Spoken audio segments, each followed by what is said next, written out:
Welcome back to The Rundown, TYT Sports and the post-game, bringing you this specific segment, which we are going to talk about fashion. So we bring on some fashion experts, of course, joined by Jack Slade, and we're joined by Percy Knox and Sammy Jenks from Elevee.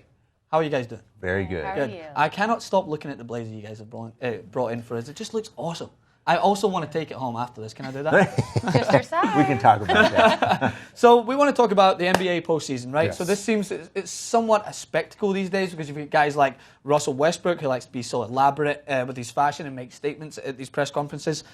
Quick question for you guys. So why do you think that the NBA players like press conference has become such an opportunity to show off style?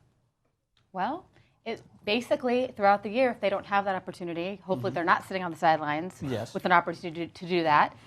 This is their chance to really kind of take a trend that maybe they're interested in and put it out there and show the world kind of what their personal style is. Yeah, and I mean, in the past, I've noticed in most sports, it seems like this is becoming more of a phenomenon. I referred to you, I got guys outside about David Beckham, someone who I just hold in the highest regard in terms of style, and whenever he would be in a press conference, he would just dress amazing, and it happens in the NBA as well. I know you guys have worked with the likes of Dwight Howard, right? So someone like him who also makes great statement with his fashion. Let's walk through some of the things that you think you'll see in this year's conference, because we have big florals, chunky florals, blocking, which I have actually talked about. It's a really blocking style. Yeah. So why don't you guys talk us through, what do you expect to see from this year's press conference?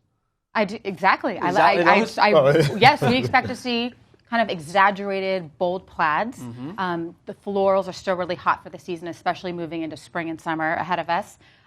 Blue has been a major color for the season, and I think you'll still see that, especially since you saw a lot of it on the runways at the Academy Awards. Yes. However, red, the reds and the berry colors and the mauves, I think we'll also get a taste of those too, and they look great. Yeah. They look great on camera. I also think that you're going to see a lot more sportswear Yeah.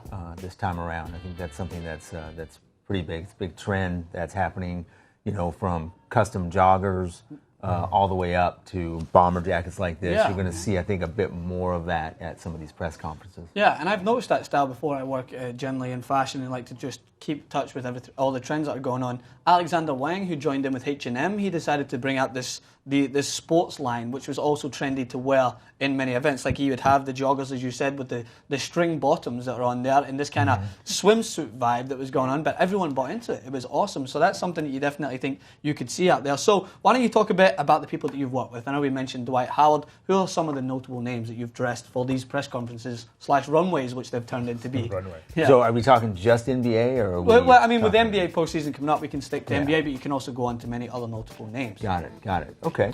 So, when you look at some of the players that we've, worked with over the years, you have someone like a Trevor Ariza, who's with the Rockets. Yeah. And he's actually having a really good year with James Harden. Is it like as soon as they make the playoffs, do they say, hey, I need a Good. wardrobe for at least 8 games? Yes.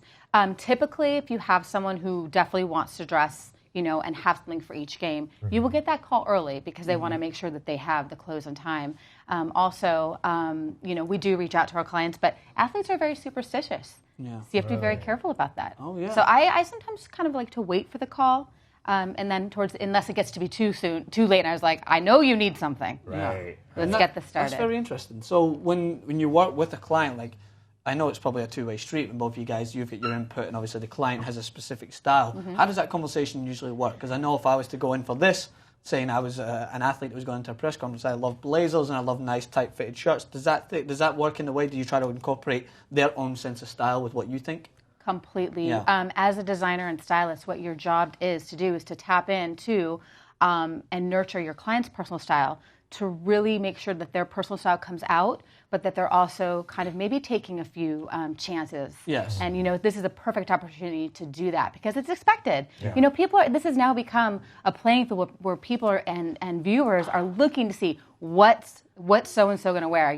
What's Dwight going to wear for this conferences. Yeah, so and they expect a lot. As we mentioned, it sort of became like a runway now, right? Yeah. It's honestly the way it works out, and as I mentioned, it's all through sports. Sometimes I have to admit, I don't want to put anyone on blast. Sometimes I'm a little bit put off by the way, Right. someone like Russell Westbrook, who I admire for his I would have to say his flamboyance and the way that he likes to put across his fashion statement right to your face. Like he'll wear leopard print trousers with like a complete, like maybe like a pink blazer or something like that. Like he goes all out. What is your take when you see someone like that who has such elaborate style? Do you go along with it, or do you try and adjust them to be more fitted to what you imagine?